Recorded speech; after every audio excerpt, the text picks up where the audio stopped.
pessoal, bom dia. Eu sou a professora Reilane e nesta aula de hoje daremos continuidade ao falar sobre o assunto citoplasma das células. Hoje concluiremos o estudo das organelas.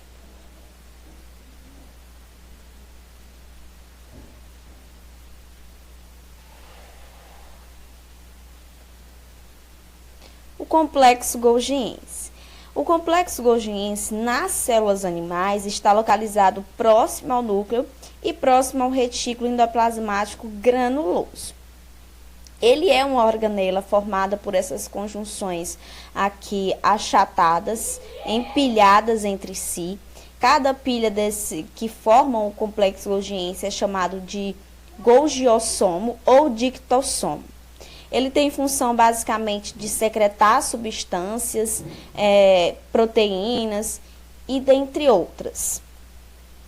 Bom, o complexo golgiense ele possui duas faces distintas. A face cis, que é essa face convexa aqui, próxima ao retículo endoplasmático granuloso, de onde vai receber membranas para formar vesículas proteicas. E a face trans, que é essa face mais côncava, em direção à membrana plasmática e ligado ao retículo endoplasmático liso, da qual vai receber vesículas para transportação, e secreção de algumas proteínas. Os lisossomos eles estão presentes nas células eucariotas. Eles são vesículas membranosas arredondadas, como vocês podem observar aqui, formado por essas proteínas aqui, ó. Cada uma dessas estruturas arredondadas que vocês podem observar aqui, são essas proteínas que formam toda essa membrana do lisossomo. Essa membrana do lisossomo, ela possui uma bicamada lipídica. No interior do lisossomo, nós temos as enzimas hidrolíticas, que são as enzimas responsáveis por realizar a digestão intracelular. Então, as funções dos lisossomos são as funções heterofágicas e as funções autofágicas. Vamos conhecê-las. Bom, imaginem que nós temos uma substância N, certo? Uma substância qualquer, entrando dentro desta célula aqui. Essa substância ela é fagocitada, ela é digerida pelo fagossomo, que se funde aos lisossomos primários, formando o lisossomo secundário. Então, aí, por essa digestão, esses nutrientes elas serão dispersos no interior desta célula, será armazenado por um determinado tempo e depois secretado para fora através da exocitose. Então, é essa a função heterofágica que os lisossomos realizam. E a função autofágica? Bom, nós sabemos que o interior das células é repleto de organelas. Então, com o tempo ou com algum problema, essas organelas elas deixam de funcionar como deveriam. Então, quando elas deixam de funcionar como deveriam, os lisossomos realizam a função autofágica, que é digerir essas organelas que já não funcionam muito bem e secretá-las para fora. Então, em exemplo, nós temos a mitocôndria sendo digerida, e eliminada para fora através da exocitose. O vacúolo de suco celular. Bom, pessoal, os vacúolos eles são estruturas específicas das células vegetais, certo? Eles têm principais funções de armazenamento e de osmorregulação.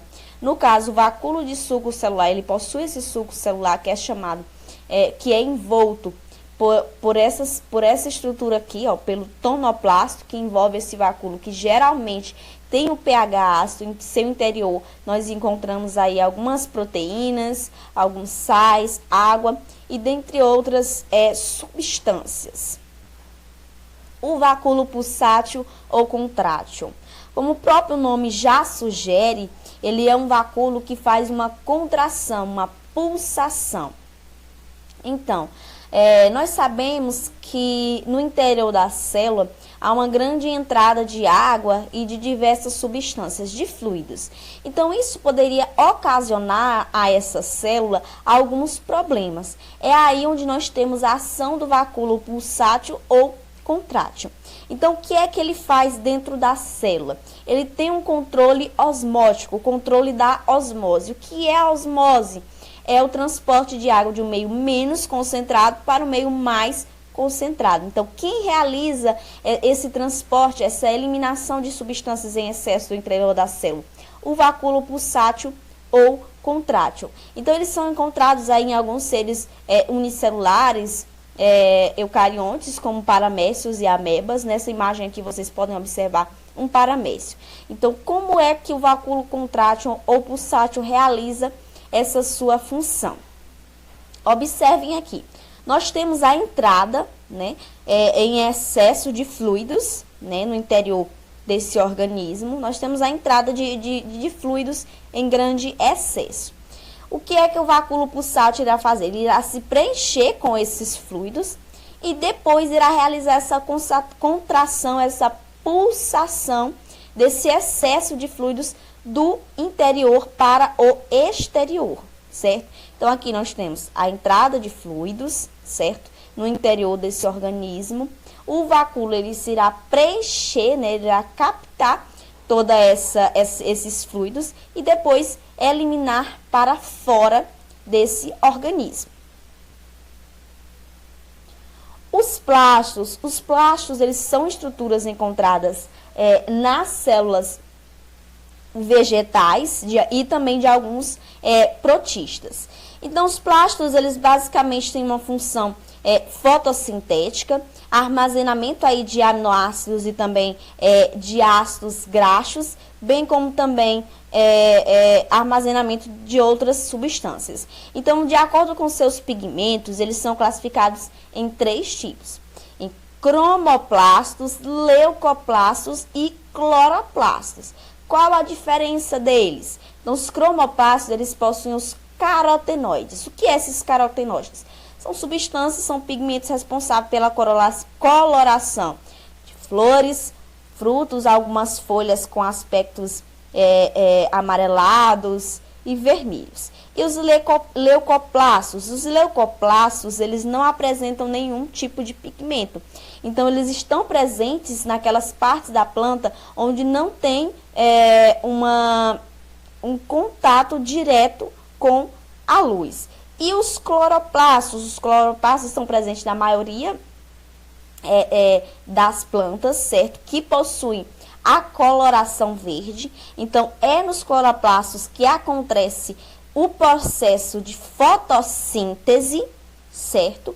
Então, esse cloroplasto, ele apresenta essa pigmentação verde e ele também tem esses carotenoides. Vamos observar, então, aqui nesta imagem, as estruturas que formam os cloroplastos. Nós temos aqui uma membrana externa, a membrana interna, esse espaço intermembrana, que é o espaço entre a membrana externa e a membrana interna. Nós temos essas estruturas em formas de pilha aqui, que são os tilacoides, que unidos formam o granum.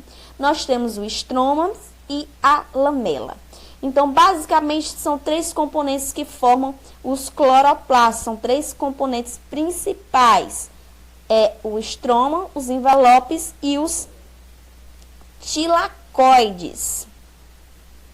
As mitocôndrias. As mitocôndrias, elas são encontradas nas células eucariontes.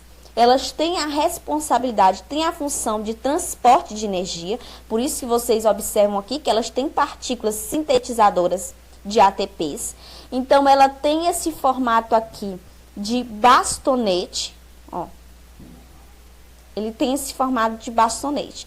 Em seu interior, nós encontramos essas partículas aqui formadoras, sintetizadoras de ATPs. Nós encontramos ribossomos, granulos, DNA, dentre outras substâncias. Então, e a estrutura da mitocôndria? Como é essa estrutura?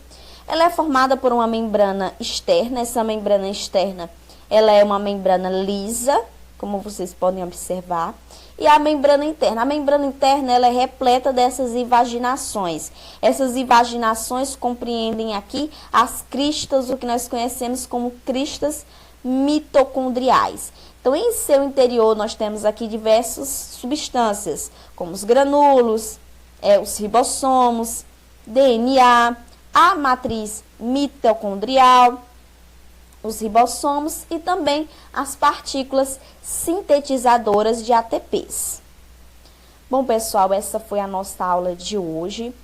Espero que todos vocês tenham compreendido muito bem e aguardo vocês na próxima aula.